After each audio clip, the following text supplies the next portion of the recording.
There we go. Well, hi, good afternoon. Yeah, it is afternoon officially on the West Coast too, so I can say that to all of you. Thank you for joining me today.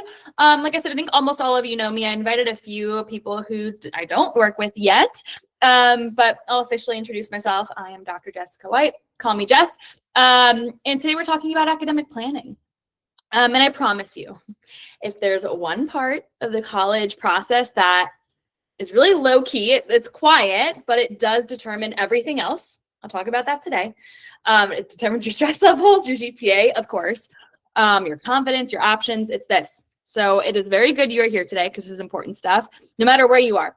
If you're a middle schooler, if you're a junior, a sophomore, it doesn't matter where you are. This is really important stuff. So no matter where you are, this is the right place to be. And here's a little bit about me. For those of you who don't know me, like I mentioned, I went to the University of Southern California for my undergrad, got my master's at Johns Hopkins and my doctorate from Vanderbilt. So I've been doing this for a very long time. And what's most relevant about my background for today is that I have lots and lots, probably thousands of transcripts. And with that, I see patterns. And so that's what I'm going to talk about today and share with you. So here's what we're going to cover today. All right. First of all, I'm going to teach you how colleges actually read transcripts. I'm going to talk about how to choose classes that don't burn you out. I'm going to talk about honors versus AP versus on level, when to choose which, why, and the biggest academic planning mistakes I see every year. So my goal today is that you leave here feeling really clear and confident about the classes you're choosing for next year. The timing of this is intentional. Many of you are choosing your classes right now in school. So no, some of you, it might not be till later in the year. So make sure you take good notes. Remember this stuff when this time comes for you. But for many of you, it's time now to choose your courses. So let's jump in. Can you guys, does my screen keep freezing or you can see it? Give me a thumbs up. Okay, you can see it. Cool. Because I keep switching between my notes and stuff like that. So I just want to make sure it doesn't freeze. Awesome. Okay, so here's the thing. I am going to advise you differently than your school counselor will. The reason is my lens is different, right? So I am not just thinking about graduating high school. That is what your school counselors are there to do, is to help you graduate high school. And most of them will think down the road as well. But I'm not talking about graduating high school. I'm talking about the bigger picture and what, how your courses, the choices you make in your courses are going to shape other things outside of high school graduation. So your course choices will affect, of course, your GPA, your teacher relationships, your recommendation letters, by the way, within that, which is important, your mental health, and honestly, how much you like school kids, right? Your classes you take are going to affect that, really, and that's really important. And yet, most of our students and families don't plan ahead. They react. Panic register, copy what someone else is doing. And that's not the right choice here, right? That's why we're here today, is to think proactively so that you're not like signed up for AP Chem as a first period class next year.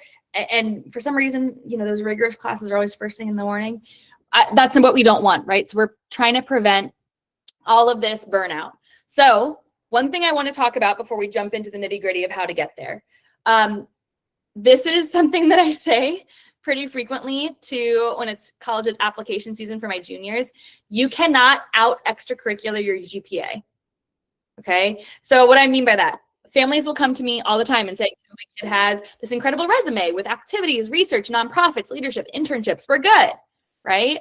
And my answer is always maybe, right? Probably, maybe, but activities totally matter. Of course, they help a student stand out. They give the application texture. They make your essays interesting.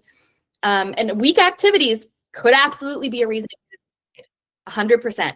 But I want you to think of academics as your ceiling, okay? What I mean by that, again, you can't out extracurricular your GPA.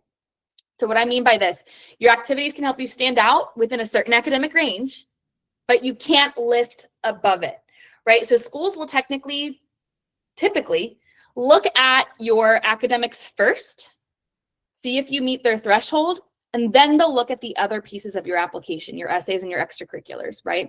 So if academics are the ceiling, you can't out extracurricular your GPA.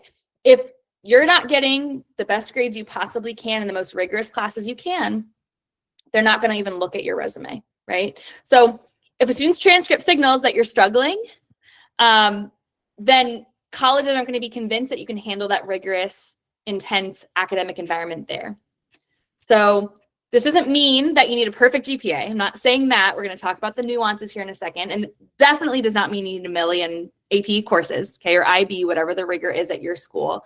But it means that your course choices need to show that you can handle challenge, manage your time, think deeply, and perform consistently over time.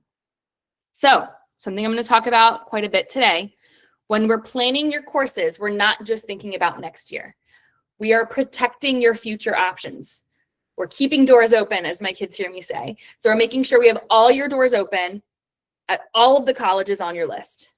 All right? Because once that ceiling is set by your GPA, by your academics, your transcript, activities can decorate the room, okay, but they can't raise the roof. All right, cheesy there for you kids. But just keep in mind that academics is the gatekeeper essentially for the rest of your application. So I mentioned I'm going to talk about nuances. Before I get to the nuances of how colleges evaluate a transcript, I want to share a great resource that you can use as a starting point, the Common Data Set. This is what admissions offices publish publicly, and most families never look at it because they don't know it exists. So let me talk through it. Truly, what I do and what you can do too is just Google any college name and the term Common Data Set. For my kids who have been working with me, you know this. We have typically in your first or second meeting, I will pull up a common data set with you. But truly, you just Google Common Data Set and that school's name, and a really lengthy PDF will come up. It is raw data from the university. It shares their enrollment data for their freshman class and also their transfer class, okay? And you don't need the whole thing. There are key points that you're gonna look for. For our purposes today, you're going to look at what's on your screen, which is called, it just is a chart that looks at your academic requirements, okay? So let's look first about the University of Southern California on here. This is my alma mater and Shannon's. I see Shannon in here too. We went together to USC. So this is going to tell you, you can see there's two columns, what is required of the college and what is recommended of the college, okay? Not all the time will both of these columns be filled out. I'm going to show you some in a second where one or the other column is not filled out. But this tells you, as you can see on the left, what USC requires and what USC recommends. Units are years, okay? So you can see they require 4 years of English and recommend 4 years of English. That's aligned.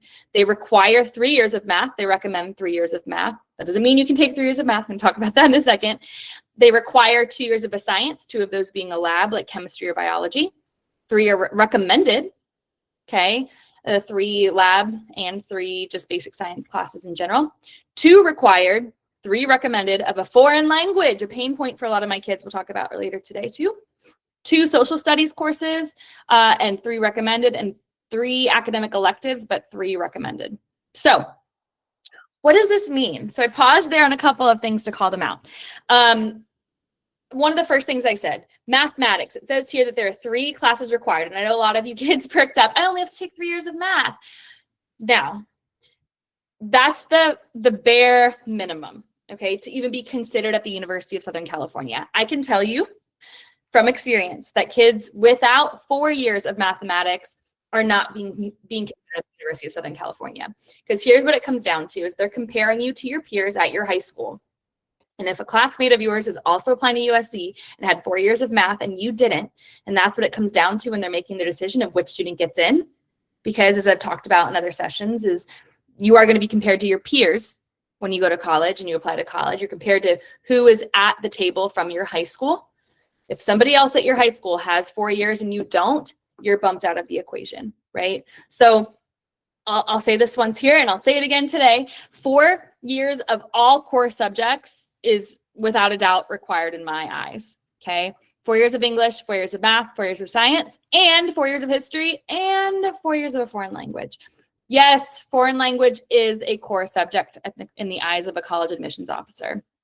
Well, I'll jump ahead and talk about foreign language and then I'll circle back to science. So now, something to be careful about. When we say 4 years of a foreign language, we mean levels of a single language.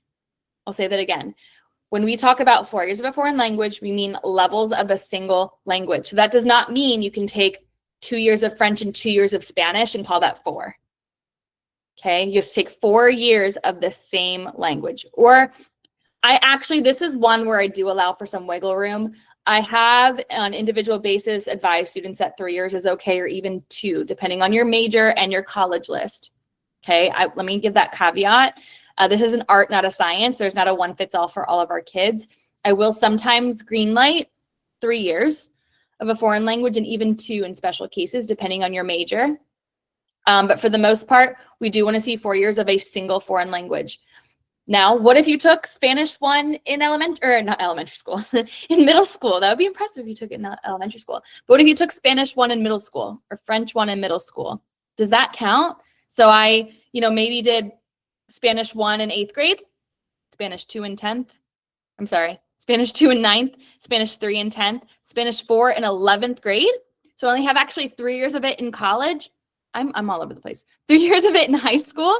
Does that count? I'm trying to multitask, let people in here. Just to clarify what I'm saying, if you took 1 year of a foreign language in middle school and then 3 years in high school, but you did reach the 4th class. So you took Spanish 4 in 11th grade, right? And no foreign language in senior year. Are you following me? Hopefully this is making sense. That does still count as 4 years because you reached Spanish 4. Even if Spanish 4 was taken in 11th grade or 10th or even earlier, I've seen it happen. If you've taken up to Spanish 4, that's 4 years for a foreign language. That's a weird one. The rest, when I'm talking about 4 years, I truly mean 4 years. Okay, so Texas kids, for example, my Texas kids, you can take English 1 in 8th grade, right? It doesn't apply to English. You still need to take true 4 years of an English. So all 4 years of high school, you need to be in an English class. Just maybe senior year, you're then taking a community college English, right? Because you've maxed out, you've taken English 4 as a junior, right? So it doesn't apply for any other subject, but for a foreign language, you just want to get to that 4th level. Now let's talk about science for a second. I'll say this one more time at the end here, but I tell my students that I want to see the trifecta of sciences. I don't really care when it happens in your 4 years, unless you're pre-med or pre-nursing or dentist or something like that. We can talk about that. But I want to see the trifecta of sciences, which is biology, chemistry, and physics. Okay, I want to see at some point in your 4 years of high school, biology, chemistry, and physics. Those are the 3 lab classes, by the way, that are being mentioned here. Those are the 3 lab classes you can take. Now, if you're majoring in a humanities, right, maybe you want to get into theater, or you want to be an English major or journalism or something like this. Do you have to take physics, chemistry, and biology? Maybe not. We can talk about it, but I truly, absolutely, if you're going into a STEM field, you have to take those 3: engineering, computer science, or any medical field. You have to take those 3 lab sciences. In fact, I'll talk about prereqs in a little bit here too. For many of our pre-professional programs in the sciences, they are a requirement. Like, you will not be considered at all if you don't have those 3 lab sciences. And it can be tempting as a senior to just, I don't want to take AP physics or on-level physics or whatever it is. I want to take environmental science. It's an AP class. It's more rigorous, isn't it? Not necessarily. There's nuance there. Okay, physics is often more rigorous than even an AP environmental science class. So something to think about. Or marine biology, right? I know that's a big one for seniors. They want to take marine biology in their senior year. I get it. But if physics, chemistry, and biology are not on your transcript, I would prioritize those. Okay. I should have mentioned too, feel free to throw questions in the chat. I'm going to touch on a lot today, and I'm going to leave time at the end for Q&A. So if things pop up, throw it in the chat and I'll make sure I address it at the end here. All right. Now, moving on to another university so you can see some of the differences. Here's Georgia Tech. They don't say anything about recommended courses. They just have requirements. So look here, they require 4 years of an English, 4 years of a math, 4 years of a science, with 2 of those being biology, chemistry, or physics. So you have to take 2 of those 3 lab sciences. They require 2 years of a foreign language and 3 of a social studies. So you can see here the differences between them and US. One nuance also I do want to mention with some universities, and foreign language is a big one that I debate with kids on a lot. You may have to take a foreign language in college. I did at USC. I had to take, I think it was 3 semesters. I was a political science major, and that was the requirement for my major at the time. And I actually was able to test out of some of those semesters because I had taken 4 years of a foreign language. I took an exam at orientation that helped place me into the language I needed to be in. And I got to test out of a few of those semesters because I did keep that under my belt, and I kept it oiled, right? A language is like riding a bicycle. You want to keep that muscle memory there and keep up with the language, or it's easy to lose it. So just one nuance there about foreign language I want to mention. USC, I know, does require it for their humanities majors. Georgia Tech maybe doesn't prioritize it as much, right? They're a STEM school. So I don't know off the top of my head what their requirements are for all of their majors, right? It differs often by major as well, but something to keep in mind, if you're going to have to take a foreign language as for your major, you may want to keep up that foreign language for that reason too. Something to think about. And let's look at one more, which is Harvard. I pulled, they have no required, and funny enough too, their headings were off in their common data set. But anyway, you'll see here, these are all formatted essentially the same, right? All common data sets have a common, that's why they're called common data. They have a common format for their PDFs that you'll see. But there is nothing required. They only have recommended units. Okay, they recommend 4 years of an English, 4 years of a math, 4 years of a science, 4 years of a foreign language, right, I point out, 3 years of a social studies, and 2 years of a history. And by the way, I should mention the nuance of history versus social studies. That's just up to how the university classifies some of those classes, right? So like psychology might fulfill a social studies fulfillment, or might fulfill a social studies requirement, whereas US history would be under the history bucket. So that I kind of combine social studies and history. Doesn't mean you need 5 within social studies and history. If that's confusing to you, we can talk about that separately. I'm not going to get into that too much today. All right, but just kind of I wanted to give you an overview of how different colleges portray this differently. And again, you can just Google common data set and a college that you are interested in, and all of this will populate for you. Okay, it's a good starting point. But nuance is super important, as I keep saying. So let's think a little bit about how that nuance comes into play when a college admissions officer is looking at your transcript, all right? So they are humans reading your application, and they absolutely understand that kids make different decisions based on different factors, and they're going to do what makes sense for them specifically, okay? So we don't want to just look at the common data set and try to align our transcript and call it a day. Nuance is okay, all right? So there's some myths I see floating around, like colleges are, I get a question a lot, how many APs does this college want me to take? It doesn't work like that. There is no magic number. That's not how it works at all. Instead, they're looking at what's available at your school. So I do want to mention too, you will not be punished at all if your high school does not allow you to take an AP until sophomore year, or they cap your APs, they only let you take 2, or they don't offer a certain AP. You will never be punished for what your school offers. Okay, they know they will get actually what's called a school profile, which I share with you in our onboarding meeting, your school profile. Essentially, it's a letter your counselor attaches to your transcript that explains what courses are available. They will know that. You will not be punished if your school doesn't offer something. Okay, they are going to look at appropriate challenge. Okay, we'll talk about what that means here in a sec.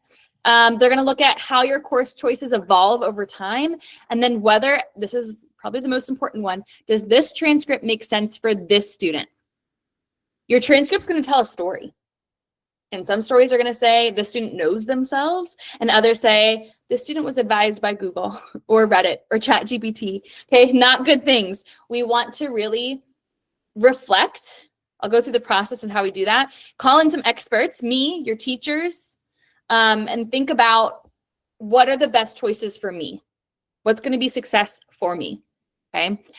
Before I jump into all of that, though, let's actually put on our admissions officer hat for a second and look at how admissions officers will look at a transcript. So something we'll do in June. I always do this with my rising juniors. So I have some younger kids in here, but if you're a junior, get ready for my favorite webinar that I do every year. In June, I always do a webinar for my juniors where I train you to be an admissions officer, and I teach you how admissions officers read applications, and I give you 3 real applications to Stanford, and you decide who's admitted. Okay. And so in that, when I'm training you, I'm about to show you something that is involved in that training. Let me give you a little bit of context first, though, how admissions works. There's an admissions committee, right? There's a bunch of admissions officers. And typically you'll see 2 admissions officers partnered together to read every application in their queue. So what they do together as a team, they decide, is this kid going to be admitted, deferred, or denied? They do like kind of the first round of review. And if they want to admit a student, they write an essay about you. Okay, it's called a prep. It's very short. I'm going to show you one here in a second. So an admissions officer will write a prep. We love this kid and here's why. And then they give that to the rest of the committee and they debate whether the student will be admitted or not. So let me show you a prep. Okay, and I'm going to show you how they talked about the student's transcript.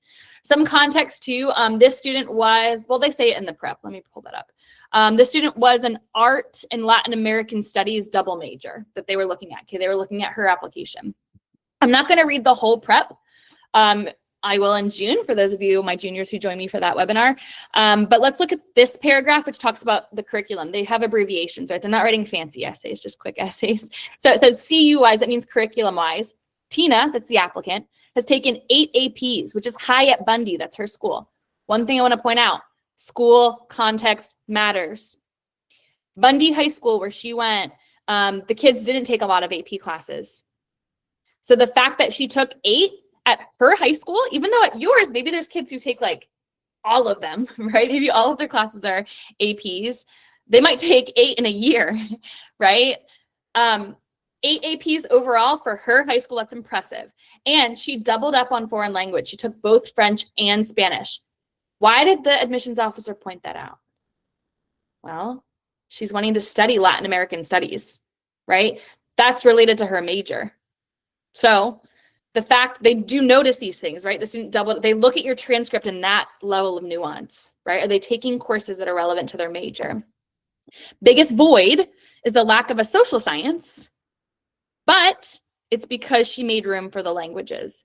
So, and this is real. This is a real prep, okay? I don't remember what university. I think this is Claremont College. But this student didn't have a social science, but they're okay with it because she made room for the languages, which is relevant to her major. So this is how an admissions officer will look at your transcript. It's not as black and white or like, you know, a certain number. Do they check on our checklist? Do they take the X, Y, and Z? It's about your context. So keep that in mind. Don't just do what your buddy said, right? Don't just do what your friend is doing. Don't just take the classes because you want to be in it with whoever. But really, what is going to be beneficial for you? All of your classes you take together on your transcript should be molding into a coherent story. So if you say in your essays, you want to major in computer science or engineering or biology, and you love STEM, your transcript should support that. You should have biology, chemistry, physics. You should, any elective, any opening you have, you should take another science class, right? Maybe you take AP Environmental Science and Physics in a year, right? If that's you, look for those opportunities and take advantage of them. If you love writing or history, you should absolutely be in, you know, your AP Lang and AP Lit classes, and maybe even AP Seminar. Maybe you're in the yearbook class, right? Maybe you're in the student newspaper if they have a yearbook, right? Your elective should reflect whatever it is that you love. And if you're undecided, that's okay. That's okay. But your schedule should still look intentional, not random. So you're not taking classes all over the place. You're able to and by the way, you can explain the choices you made in your transcript in the additional info section. Okay, that's one excellent use of the additional info section. But your schedule should look intentional. You're still pursuing your interest. And even if it's random a little bit, that's okay, as long as you can say I was exploring these fields, right? I took AP Psych because I thought about psychology for a minute, and then I decided it wasn't for me. So I took finance or I took computer science, right? And did or didn't like it, so then shifted the next year or stayed with it. I took computer science principles and then computer science A, right? All of these things should make sense in your story, okay? So the question is never, ever, ever, is this impressive, okay? That's not the question I want you to ask. I want you to ask yourself when you're choosing your classes, does this make sense for me? Okay. Hopefully that landed. Does this make sense for me? I do want to call out Shannon. Thank you for in the chat corroborating my statement. She went to USC with me, like I mentioned, and she had to take a semester of foreign language. See? So I remember that. I actually loved my Spanish teacher when I was at USC, or professor, I should say. Okay, so that said, all of this that I'm talking about nuance, but I do have general recommendations for all of my kids. You've heard me say some of these already today. 4 years of your core subjects, which are English, math, history, science, and, as I said, a foreign language. Foreign language I'm a little okay on if you take 3 or 2 years, but I want you to aim for 4. I will say too, if you are not doing well in foreign language at your school, there are alternatives online that many schools approve of. Make sure your school approves of it. But like UC Scout is a great one. Or BYU has a great online Spanish class, right? There are online options I can share with you. If you can't fit into your schedule or you're not loving it at your school, there are some options to do that alternatively, okay? The trifecta of sciences, which as I mentioned are chemistry, physics, and bio. Again, more important for my STEM kids. If you're not STEM, I'm okay with you not doing physics, okay? And then major related electives if you can. Keep in mind, all of you, at some point in your college list, I promise you, one college at least is going to ask you, why do you want to major in this major? They're going to ask you to write an essay about that. And how powerful is it if you can say, oh, in my sophomore year, I took a finance class. And that got my wheels turning about business. And that led me to actually pursue an internship that summer and get a job at the local ice cream shop the year after that and take this class. And I knew because of the class I took in school and then applying it outside of school that business was for me, right? That's way more powerful to be able to say I've looked at it academically and in my extracurriculars. So just want to put that out there. Or if it's computer science, right? You got to take AP computer science if you're interested in computer science.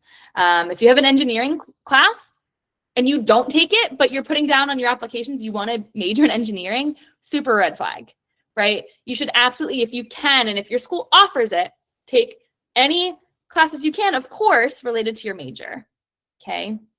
Now, one last question I have for all of you. If you're earning A's and you're in an on-level course, can you increase the rigor? Can you take the honors? Can you take the AP?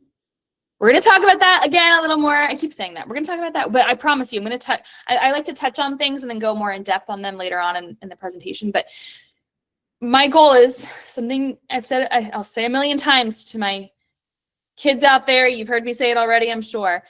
You're going to take the most rigorous class that you can get an A in. So if the on-level class, the A is your threshold, fine. That's fine. But can you, that's all I'm asking here. Can you increase the rigor? Always the goal, okay? So on that note, let's continue with that. Let's talk about rigor versus overload because these can get confused constantly. So rigor is when you're challenged, you're growing, you're learning, and most importantly, you're still functioning as a human, okay? Overload is when you're crying over your homework at midnight, you're living on caffeine, and you're wondering if maybe college isn't for you, okay? And I say that with love, so much love. That doesn't mean that we can't have those days or those hours, but like that should not be the norm in a class, right? More is not better if you're overloaded, okay? So colleges want students who can thrive under challenge. If you're barely surviving it, that's not good. So again, an A in an on-level class is actually way better than a C or worse in an AP class. Take the most rigorous class you can that you can get an A in, period. And with that, kids, you need to advocate for yourselves early, okay? If it's a couple weeks into the semester and you are not doing well in that AP physics class that you were so inspired to take in January, and now it's September and it's not going well, advocate for yourselves. Can you get a tutor? Can you find a study buddy in your class? And let's maybe even talk about dropping it and going to physics on level or whatever the on level, corresponding course is. Because you want to take the most rigorous class that you can get an A in. All right. We don't want to overload and we want to advocate for ourselves. It's important in college too. And I say early because a good lesson is colleges have drop dates just like high schools, right? So you typically have a date where you're stuck in that class. So we want to catch this early. We want to try what we can to remediate before we go to dropping. But we want to take the most rigorous class that we can get an A in. If it's the on-level class, fine. But if it's honors or AP, excellent, as long as you are feeling like you can handle it, okay? So circling back, I get asked this all the time. Should I take this AP? And my answer is never automatic. There's no one fits all. So the better questions actually are, is this a subject you're strong in? Or do you just want it to look good on your transcript? How heavy is the rest of your transcript? And how heavy is this course at your school? Okay. What else is on your plate? Are you a tri-sport athlete? Then that's going to be tricky. And what's the purpose of this class in your bigger picture? And again, is this the most rigorous class you can get an A in? Great question that I'm about to talk about in the chat, by the way. Thank you for that. I'm going to get to that in just one second. And I also recommend, highly, highly, highly, highly recommend, even beyond asking me, because I can tell you the nuances of a class, right? What's the difference between AP Computer Science A versus AP Computer Science Principles? I can tell you that. What's the difference between Calc AB and Calc BC? I can tell you that. But I don't know how you do in math, right? You would not want to see me if I made you do math problems in our college counseling meetings, right? I don't know how, well, I will know. Juniors, we're about to start writing your essay on the 25th. We'll start talking about that of January in 14 days. I couldn't be more thrilled. I'm counting it down. I will know your writing inside and out shortly. But right now, I don't know what your writing ability is even like. Unless we worked on summer apps together, then maybe I do, or some scholarship apps. You know who knows and who reads your work all the time, grades your homework, grades your tests. They know how you perform in their content area is your teacher. They know what your math capabilities are. They know what your essay writing is like. Okay, talk to them.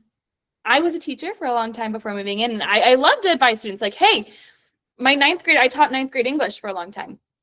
And I taught on level. You're ready for honors next year, kiddo. I would tell my students, right? If you're getting constant A's, ask your English teacher, especially. They'll know, because that's a progressive class, right? Like English builds on itself. Math is a little different, right? Like you don't always use a math skill that you learn in Algebra 2 in, well, I shouldn't say that because algebra is very foundational. But, if you're taking geometry right now, it doesn't really apply to statistics. So, but especially those of you who are juniors and looking at AP Stats versus AP Calc next year, that might be a good question for your current math teacher to ask them, what do you think?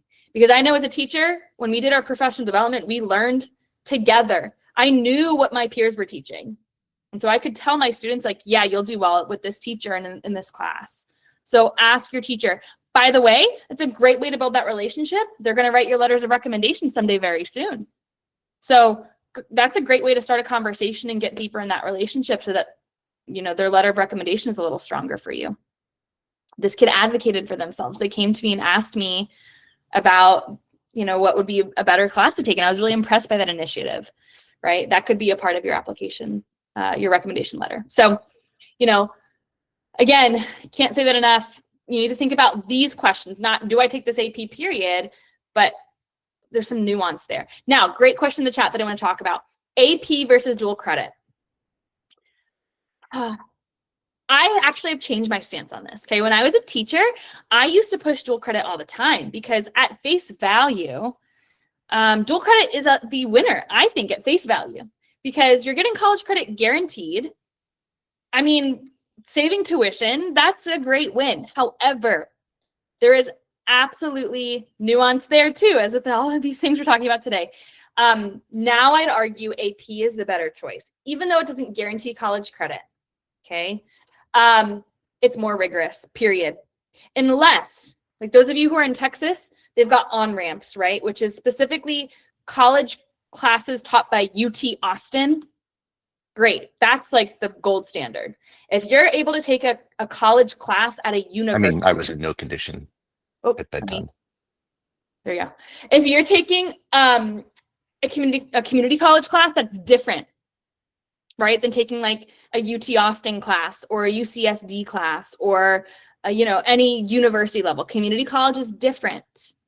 So I'm not saying never take the community college class, but if we're looking at rigor, right, if your goal is rigor, here's kind of my hierarchy. Okay, there's on level, your high school class, then there's the community college class, then there's the AP, and then there's the dual credit at a university. That's kind of the hierarchy of rigor. So if you're trying to get the most rigorous option, then I would do AP, or if you can, the class at a university. Now, if you have a different goal, if your goal is to save on tuition, right, and to get as many college credits as you can before you graduate high school, then dual credit wins, because that's guaranteed, right? An AP score does not guarantee college credit, even if you get a 5. Okay, if you're going to a private school like USC, like Harvard, or TCU, SMU, I could name off a million private schools. It's up to the private school and totally their discretion if they accept your AP score or not. But public schools like the UCs or UT Austin, Georgia Tech, these are public schools. They will very clearly have on their website, and you can even call them and ask, if you get this AP score in this class, here's what the credit is that you'll earn. Okay, public schools are a lot more transparent about that, and about the community college class, I will say too. One other downside of taking a community college class, typically if you're going to stay in state, right? If you're taking I taught up in the DFW, Dallas-Fort Worth area for a while. In Fort Worth, ISD partnered with Tarrant County College, right? TCC classes were like automatically accepted at UT Austin or whatever, the UT Arlington, UNT, whatever the public school was. They had like a partnership, right? Same thing. I actually went to community college, I think most of you know this, for a year before going to USC. And the community college I went to, Moorpark, there were specifically, it said, this class will transfer to this at the UCs, right? In California, it was a very clear, no, but I didn't go to UCLA. I didn't go to a UC. I went to a private school. So the nuances are different at a private school of what they will accept. But for both AP scores and community college classes, it's very clear what they will accept when you get to college, if it's a public school. One last thing I'll say, though, you can't always expect a 1-for-1 transfer. So, for example, if you took engineering 101 at the community college, and then you go to major in engineering at Georgia Tech, you're probably going to have to take Georgia Tech's engineering equivalent anyway, and they'll count that as an elective. So it will save you tuition. It'll be one class less you have to take, but it's not a 1-for-1 swap. You're likely going to have to take it again because they want you to take their specific class. I think I answered that question fully, but if you've got more questions, please throw them in the chat. That was a really good one. Okay, so continuing on, grade by grade priorities. Let's zoom out and think about what are our priorities for each grade level. So in 9th grade, it's foundations, right? You need to take what you got to take. Typically, 9th grade is pretty much set for our students. 10th grade is about consistency and exploring. So maintaining that rigor. We don't want to drop in rigor if we can, only increasing, maintaining those grades, and then exploring a little bit, then maybe filling more of your elective courses that are more relevant to your major. And then 11th grade, finish strong. Okay, I don't know how I can emphasize how important 11th grade is. It's the last chance. They won't see your senior year grades. A lot of my juniors, when I say that, they're like, what? Yeah. My juniors who are in here right now, you're submitting applications in like August, September, October. In like 8-9 months from now, 10 months from now, you're submitting applications. Your first semester will have just started of your senior year. Now, another light bulb I know just went on for my juniors. Your senior grades matter. You see here on the bottom of my screen, you need to maintain your rigor in your grades in senior year, because I actually just had one of my seniors text me like an hour ago. He's applying to Cornell, and Cornell just asked him for his mid-year transcript. That is very common. You have to send in your mid-year transcripts to a lot of these colleges before they decide if you're in or not. But they won't see your transcript until down the road. So a lot of you will hear back from a number of your colleges before your senior year grades are in at all. Emmy, great question. How heavily do colleges look at class rank? It depends. I will pull that button back at the end. I'm going to share my screen and show you something. But it depends. But I will just simply say some colleges consider it, others don't. And also some high schools don't even rank at all. So it just kind of depends. For a lot of you, your state may really care about it, right? Like Georgia and Texas, for example, you get automatic admission at certain schools if you're a certain class rank, right? Like UT Austin, if you're in the top 5%, they just changed the law. It was 6%, now it's 5%. If you're ranked in the top 5% of your state of your high school in Texas, you're automatically admitted to UT Austin, right?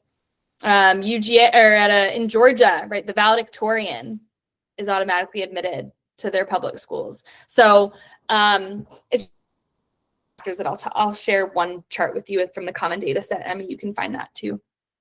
But so last thing to say too, you need to maintain rigor too in senior year. It's a red flag if you aren't maintaining the rigor that you've been, the momentum you've been building toward all the other 3 years of high school. Okay. So something important to think about there. Okay. So, and I do want to say too, before I move on to my next slide here, junior year is the most important, but it doesn't mean the hardest at all costs. You should not load up on a million rigorous courses. That's not what I'm saying at all. You still need to be successful. You just need to finish strong, right? Set yourself up. If you're a sophomore right now, picking classes for your junior year, you should be thinking, what's the most rigorous class I can get an A in, right? And being realistic with yourself, because in junior year, a bad grade, a C or worse, can really hurt you more than a C or worse in your 9th grade year, right? A C or worse in your 9th grade year is explainable, okay? Not always ideal, right? But it's explainable. But a C or worse in your 11th grade year could really close doors for you, right? And if it's, don't freak out. If you are a junior right now and you're like, oh no, that's what we're here for, right? I can help you explain this on your application. It's not the end of the world. But something to think about is junior year is the most heavily weighted, right? And in fact, many colleges do not even look at 9th grade. The UCs, for example, the UCs, UCLA, UC Berkeley, they don't even look at 9th grade at all. It's 10th and 11th grade only. So all things to consider here. All right, chugging along. Almost through a couple more slides, and then I've got some Q&A time. I do want to say something important. Those of you who know me know that I care about mental health more than any of this, okay? And a schedule with zero joy, nothing that you like, is not a good schedule, okay? I know some of you in here, I'm looking at your names, and I know some of you are like, I love theater, I'm taking theater. And that, it doesn't have anything to do with my major. That's okay, that's great. I'm taking art, I'm taking orchestra. Hey, I was the choir kid. I was the choir president when I was in high school, okay? I took 3 classes of choir, I think, my senior year. I get it. You want to balance it. But remember, I talked about options, right? You could take summer school classes, online options, like I mentioned, BYU and UC Scout for foreign language. There are options. It doesn't mean you can't. We just might need to get creative. Okay? So absolutely. Hey, one of my freshmen at UT Austin this year, I mentioned top 5%. She was not even in the top 10%. I think she was ranked in the top 15% at her high school, which is still great, but not guaranteed to UT Austin. She applied to and she was one of Lisa's students. Lisa's in here. She applied to the most rigorous program, the most selective program, I should say, at UT Austin, the Bachelor of Science in Nursing. So she was immediately admitted to nursing school. She was admitted as a BSN student. She's there right now, a freshman at UT Austin. She took, I think, 2 or 3 classes of band every year. And if any of you kids in here are from Texas, I know there was one family from Texas in the chat,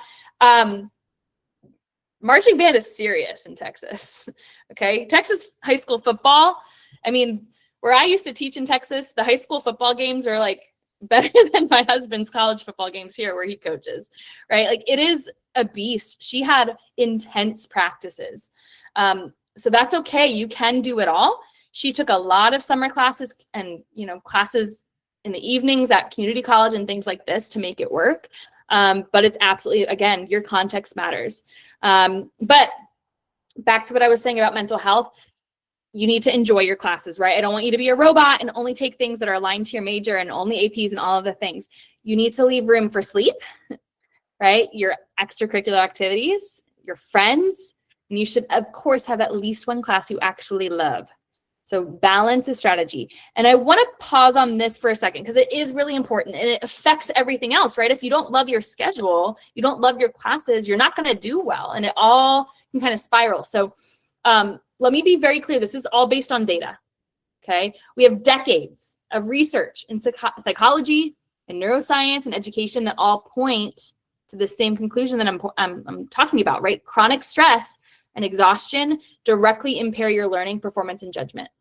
So when you're planning your classes for the fall, make sure it's not just all AP classes to be the best it possibly can for XYZ school. Is it the best for you, right? Am I going to be happy when this is reality? So all things to consider, very important stuff. Your grade should reflect your ability. And often if you're just picking the most rigorous classes you can to look good, your ability on paper isn't going to be where it's at. So you need to have adequate sleep, manageable academic loads, time for recovery, interest, and some control over your schedule. Then your GPA will be higher. You're going to retain the material better, which will result in better grades, right? Your relationships with your teachers will be stronger. You'll be more all the things. There's research about this. So when I say on my screen here, well-balanced, right? A well-balanced schedule, this is all connected to achievement, okay? This is what makes achievement repeatable. You've seen a couple of times on my slides, consistency, maintaining consistency. To maintain consistency, you need to think about balance, okay? Year after year, your GPA needs to be solid, okay? So just something to think about. And let's talk about a couple of mistakes I do see. And I say this with compassion because almost every family makes at least one at some point. So the first one, which I've already kind of debunked, that more APs is always better, right? False. One other thing, ignoring how demanding courses are at your school. So it's very true that your teacher can impact a lot, right? Some of you have been in situations where like your buddy has the other teacher and they have like an A and it's so easy and fun, and you have the same subject but a different teacher and you're struggling, right? It can come down to that. Be mindful of that. Set yourself up for success. Don't drop your passions to look good. That's an important one. So if you absolutely love band, like I mentioned Tia, right? My student who's at UT Austin, take it. Absolutely. Don't drop it so that you look good elsewhere. She got into her dream school and more, right? It can work. It's important. They want you to be a human. They're building a student body, right? They want humans on their campus who will participate in other extracurriculars too. It's important. I'll emphasize again, don't wait too long to fix a bad setup. Advocate for yourself. If it's the first, second, third week of school and it's not going well, speak up then. Don't wait until like progress reports are about to come out and mom and dad are going to see this grade. No, be proactive, okay? And don't plan year by year either. That's my last mistake here. Don't plan year by year. Hopefully, you can think about all 4 years. What am I going to take all 4 years? And this should really, again, be a cohesive story. And if any of these feel familiar, you've done one of these, you're not behind. We're all human, but let's fix it, okay? I'm here to help. So what now? What should you actually do right now? It's January. Many of you are choosing classes in the next month or so. Review your past performance honestly, right? Are there B's? Hey, that's okay, but maybe, and I should say, you need to honestly reflect on that B too. Where is it coming from? Was it that you just missed some of the homework? Or were you really struggling with the material? Because that's different, right? If you can do better, you should maintain the rigor or up it. But if it's truly you're struggling in the content, that's honest. Then take the less rigorous class if you can get an A in it, right? Map out your remaining years. Now, be realistic about your workload and leave space to adjust. So academic planning is not just, I said plan out 4 years. It doesn't mean like I said in my freshman year that I was going to take AP Psych and I have to. No, it's about building in flexibility. So your plan should be revisited each year, but you should have an idea of where you're going in each of these areas. And my students, by the way, we do have a 4-year course plan we've done together. So we've done that work. I do that in your very first meeting. So my final takeaways for today, before I leave a couple minutes for Q&A. If you remember nothing else today, here are my final takeaways. There is no perfect schedule. Okay, it's for you. You. More is not always better. Okay, more APs are not always better. Stress is not a requirement. You don't have to be stressed for you to be in, get into college. It doesn't have to happen. And thoughtful planning beats panic. So right now, January is usually a great time. You've got, just getting back into the fresh year, fresh semester. Now is the time to plan thoughtfully. So, and I'm going to come back to your question, Emmy, in the chat here in a second, because I do want to point you to a common data set thing. But if you liked how this was structured, so for my families here, I'm doing something I'm opening to the public some of our webinars. Like today, this was open to the public. So we've heard me say like my students, because most of you are my kids. I invite all of my kids to everything. But I'm also opening some of these to the public. So feel free to invite your friends to some of these. But then I'm going to have separate interactive workshops just for my students. So here's my calendar of things that are coming up. I did notice today, y'all, I have to make a change. February 8th is the Super Bowl, and I feel like sacrilegious scheduling something on there. I see you two Zade kids in your jerseys there. My husband is a huge Patriots fan. We had date night scheduled tonight, and I think we're going to have to go to Buffalo Wild Wings because he wants to watch the game. And move that. Uh-oh. Did I freeze? I froze for a second. Now I'm back. So Super Bowl stuff. It's a religion here. But Eagles, go Birds. Playing today too, I know. Anyway, I saw somebody had a Birds. Oh, there you go. You got it on the back. Yeah. Somebody had a Birds icon for their profile picture. I love that. It was one of my students. I don't remember who it was. Oh, it's Noah. I love it. Oh, Shannon says go 49ers. That's fine. They're neutral. See, my son's going to have to choose between the Eagles and the Patriots. It's going to be rough around here. My family's from Philly. So, and Armani, my husband's a Patriots fan. He's a Tom Brady fan, really. Anyway, okay, I'm rambling. So these are my things that are coming up. I will, my juniors, you already got an invitation to that January 25th College App Kickoff. That's a big one. Don't miss it. We're going to talk about everything for next year. Sophomores, you can join that if you want. It's good for you to look ahead. It's just really for my juniors. Like, it is time.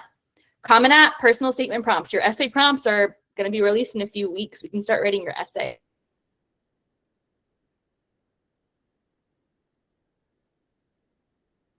Go Birds, go Birds. Today, my 3-year-old said, my Eagles fan. I said, Nono's going to be really happy if the Eagles win. He goes, no, Nono's favorite team is the Birds. I said, oh, buddy, they're the same thing. I have to teach him, It's like part of my duty as a mother. Anyway, let me get back to Emmy's question. And then for any of you who have other questions in the chat, go ahead and throw them in. We've got 5 minutes left. But Emmy, in the common data set, let me actually pull up Southern California common data set. So let me show you all a common data set for a sec so you can see where I found that from. So I truly, if you saw my screen, I just Googled University of Southern California common data set, clicked it on their site, and then here's the full PDF. It's a very long PDF. They all look the same. Some schools do it in an Excel sheet, which always drives me nuts. I prefer the PDF. But here is the screenshot I had on my slides today of the course requirements. And then here's a very, very, very important chart. If you've worked with me, kids, you've probably already seen this at some point. This tells us what colleges care about in the admissions process. So you can see here what's very important, what's just important, what's considered, not considered. Emmy, just for calling out, it's very good thought. USC does not care about class rank at all. It's not considered. What is very important at USC is the rigor of your record. Spoiler alert. Almost every college will have marked as very important on this chart the rigor of your school record and your GPA. Most rigorous class that you can get an A in, right? Very important. Most every single college you pull up. Okay. Then the rest of it really varies. So they care very much about standardized test scores, your essay, your recommendations. What is just important? Your extracurriculars, your just considered if you're first gen or alumni, your volunteer and work experience. And then they don't consider an interview, your geographical residence, your state residence, their private school, right? Your religion, or if you're interested, if you like them. Some schools do count that. Let's look at one other. I just was looking at Harvard earlier today, so I'll pull them up. We did actually have a student admitted to Yale a few weeks ago in our senior class, so very exciting stuff. So let me scroll down to their similar chart at Harvard. Look at that. Everything is considered at Harvard except for class rank, state residency, religion, and interest. Let's look at one more. Let's look at Georgia Tech. I guess we'll just do the 3 that I looked at today. Georgia Tech, 24-25. Let's pull it open and let's see. Drum roll for our last gut check. Oh, they don't consider class rank either. But look, what did I tell you? Rig of your record, GPA, very important. Your character, very important. Your state residency, they are a public school, right? Just important, your essay and your extracurriculars. And then considered test scores, recommendation, talent, first gen, geographical residence, your religion. I'm sorry, not religion, they're public school. Volunteer work, work experience. And then not considered, interview, alumni, religion, and interest. So that'll tell you, I mean, I'll go through that with you too. Any other questions? Because that's, yeah, Jake, what the heck? You're yawning at me? It's okay, it's okay. It's mid-afternoon, Sunday slump. Well, I will stick. I do have a meeting in 3 minutes, so I'll pop over there in a sec. But thank you so much for joining me. I did record today, so I will send this out. And if you have any questions, email me, call me, whatever you need. I am here. And Happy New Year. Go Birds. Bye, y'all. Bye, thank you. Thank you. Thank you. Bye, y'all. Thank you. Hi, Aria. Thank you. Thank you. Let me stop recording.